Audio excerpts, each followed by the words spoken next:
In this video, I will show you how to add borders in PowerPoint.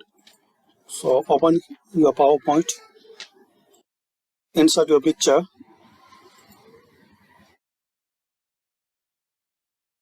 then click on Insert.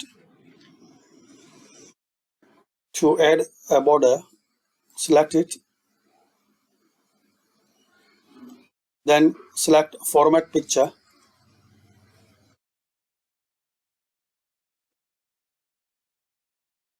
Now here select Fill and Line.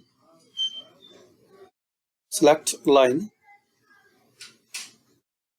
Select Solid or Gradient Line.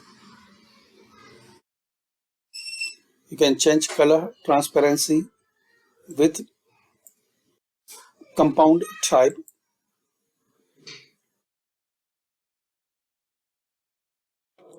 And there are some more settings. Another way, select it, then click on here, picture border. You can change settings from here like this. So this is the way you can add a border to your PowerPoint. Thanks for watching.